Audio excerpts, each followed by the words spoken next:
Okay, welcome everybody to episode number 1 of evaluating your bike for an adventure. I feel kind of weird, like I want to go cross-eyed and look at this thing. But this is so you guys can get some close-up looks here.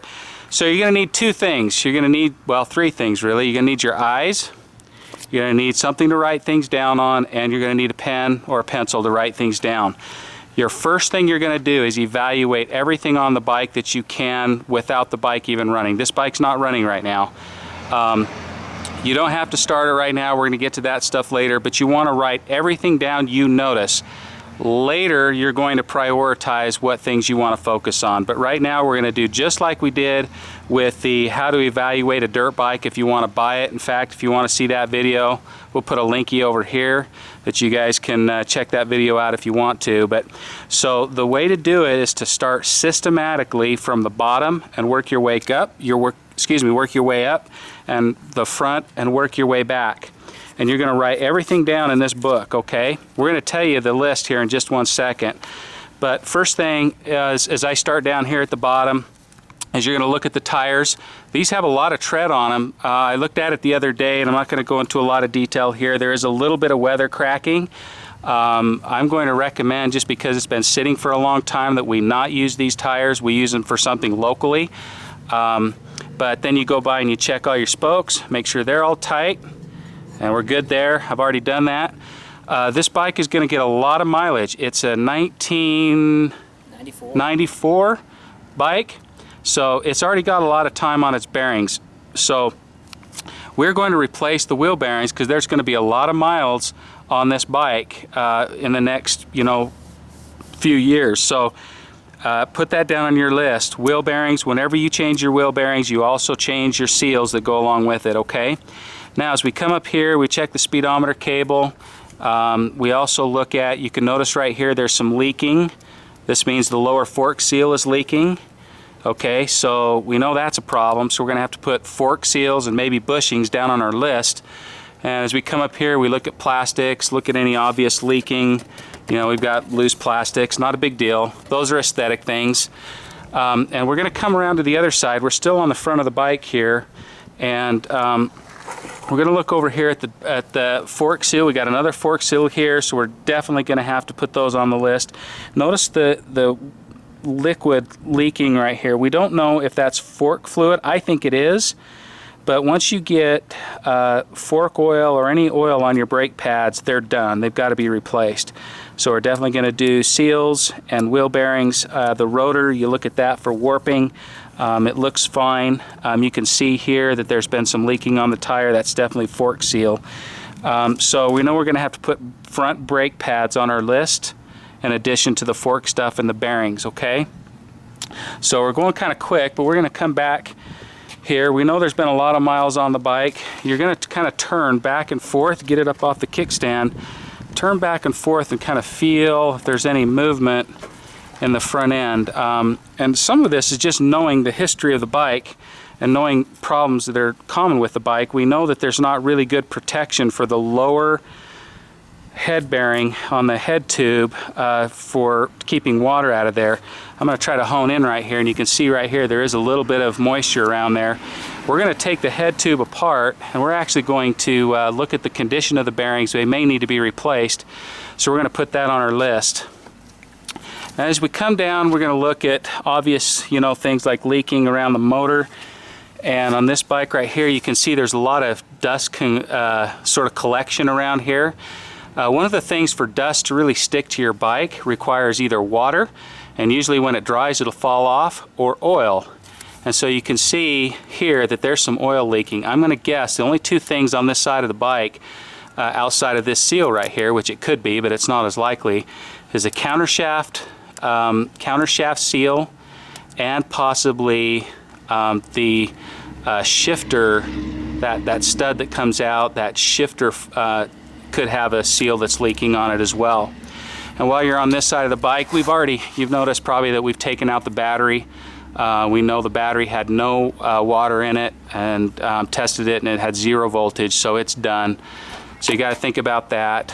The other thing is we have this chain that doesn't look real bad, but if you notice, it doesn't really once you kind of move it, it kind of stays there. It's really kind of seized up. You can tell it's been sitting out and weathered, and a chain is a bad problem to have when you're out on the trail. So we're definitely going to put chain on the list. The rear sprocket, the actual points of the sprocket look pretty good.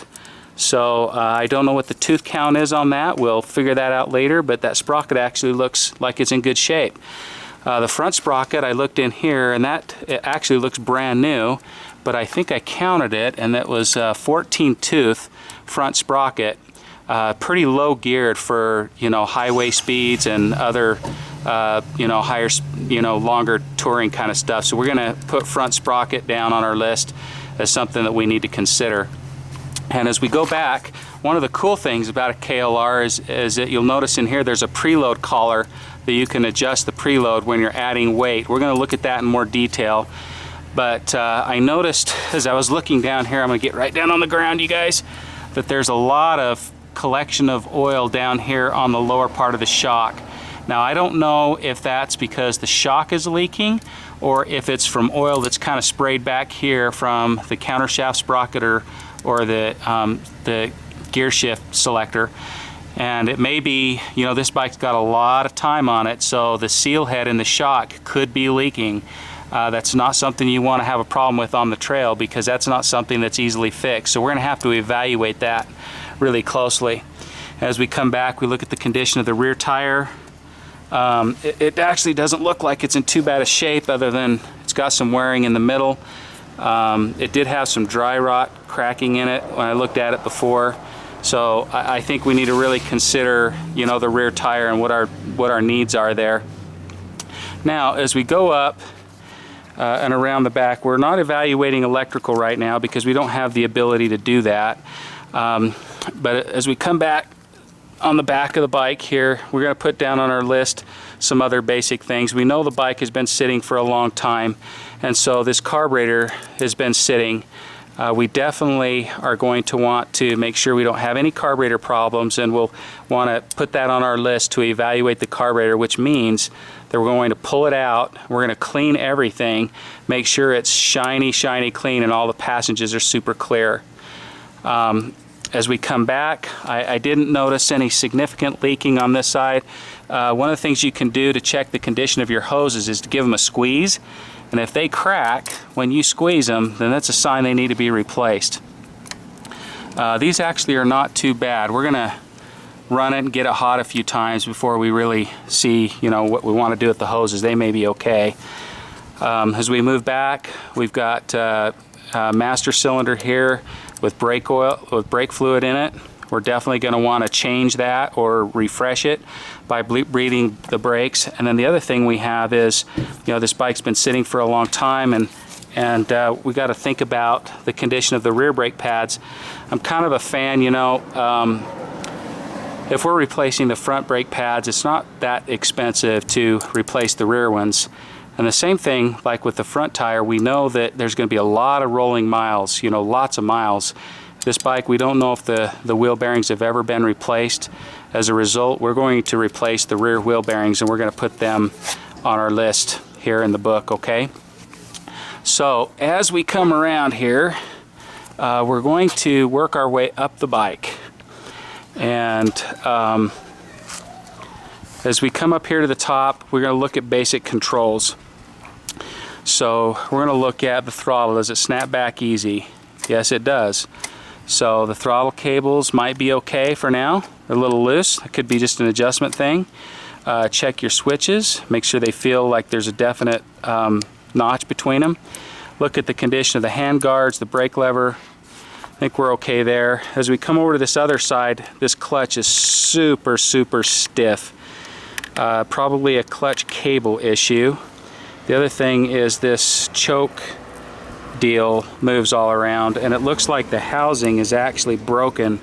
So if we don't want to have a problem with the choke sticking or staying on while out riding, we're going to have to figure out how to either repair that housing and get maybe a new choke cable.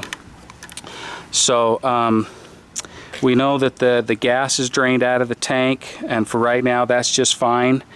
But we're going to want to make sure that gas flows through the tank and that it goes through all the way to the carburetor cleanly and has no problems with that.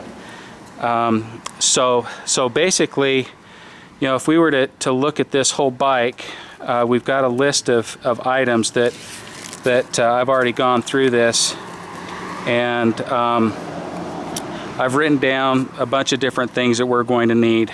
So you're going to write down along your little sheet of paper all the different things that may be of concern to you.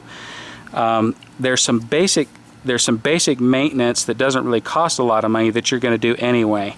You know, things with like flushing the antifreeze and refreshing the antifreeze. You know, the oil system, checking valves, changing the oil, changing the filter. You know, you're going to flush the fuel system. You're going to you're going to clean the carburetor. You're going to flush the brake lines. You're going to bleed new fluid into the brakes, put new brake pads on. And those are all things that you're going to do no matter what. And then once you get all that done and you get your new battery in, then you're going to try to start the bike and you're going to see how it runs. And then you're going to go through and you're going to check your blinkers, your headlights, you know, right blinker, left blinker. Make sure your brake lights work. Make sure your headlight works.